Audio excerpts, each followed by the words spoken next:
Ladies and gentlemen, Broadcasting Corporation of Japan takes pleasure to present today's news in English.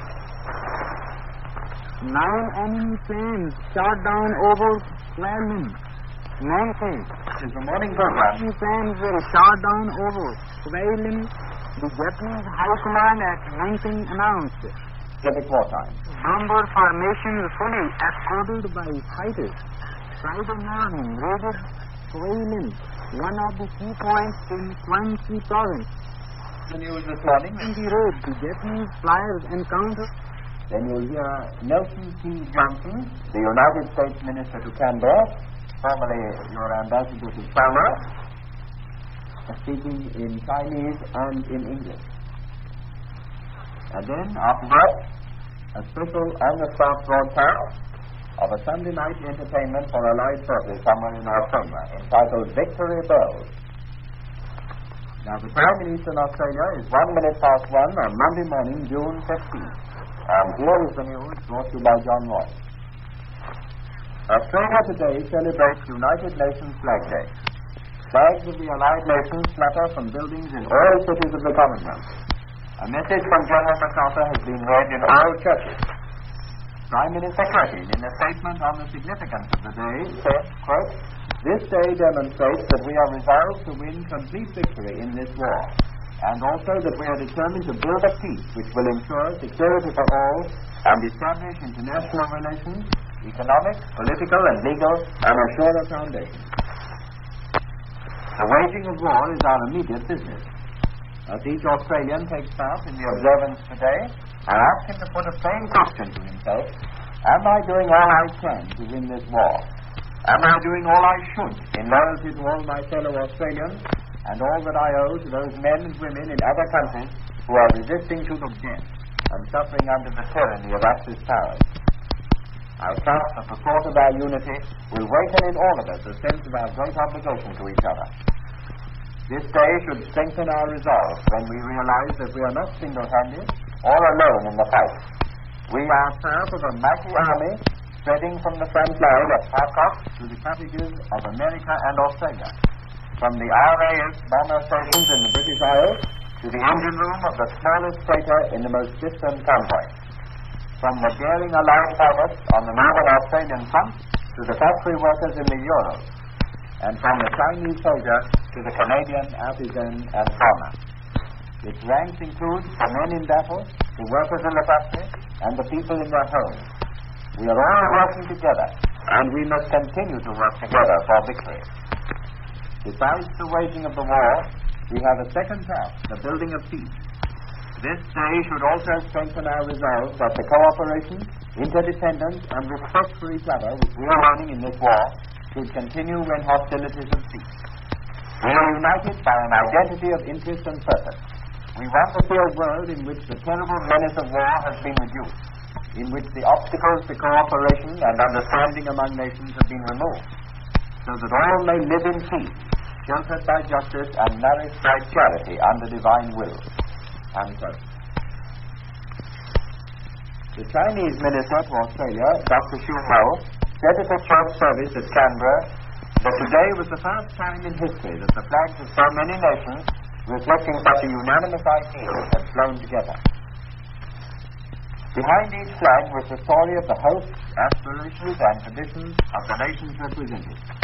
What we must have in mind, added Dr. Xu, was one flag on which was written life, liberty, and the pursuit of happiness. An attack on Darwin by 27 Japanese heavy bombers escorted by from 12 to 15 Zero type fighters is reported in the communique from Southwest Pacific Headquarters. Our interceptors shot down one enemy fighter and we lost one plane. The enemy attack was directed at an aerodrome where slight damage was caused. The communique also reports Allied raids on Rabaul, where hits were scored on the aerodrome and the dock area, and on Simberi Island, where shipping was successfully attacked. The Japanese plane came over Darwin at about 28,000 feet. First sign of the attack, according to an eyewitness, was a maroon dropped by the leader apparently to gauge the wind. our anti-aircraft batteries opened up and quickly broke up the Japanese formation.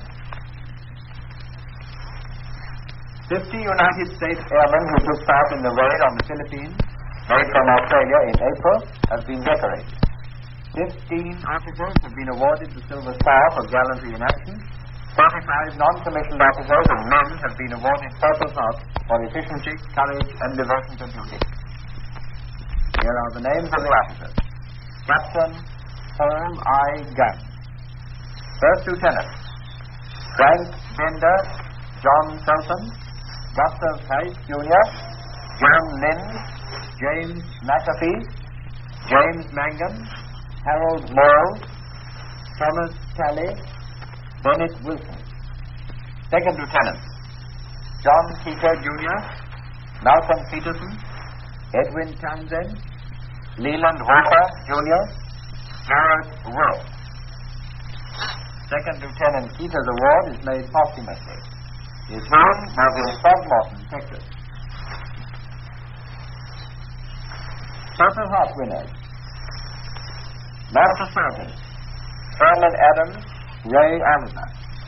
Technical Sergeant George Bengal, Norman Cape, Alonzo Jones, Melvin Owens, Aidan Simmons, Henry Simple, William Weddy, Luther Ward, and Staff Sergeant John Butler, William Crossfield, Kenneth Gatewood, Kyle Moore, Harold Thompson. Sergeant O.C. Cook, Kenneth Cooper, Lawrence Cooper, James Hilliard, Jimmy Morris, Norman Sales, or Sally, S-A-L-L-E-S, Marion Smith, Lionel Young, Alfred Herr, S-A-W-E, Noah Frequez, S-R-E-Q-U-E-Z, Joseph Hacker. Go back 2 names. These are corporals. Corporal Alfred Faw. Corporal Noah Frequez, Chester Hacker, George Nelson, Robert Newman, Hodges Rigdon, Stephen Taylor. PSC Francis Fowler, Joseph Paradise, Francis Pryor, Arthur White.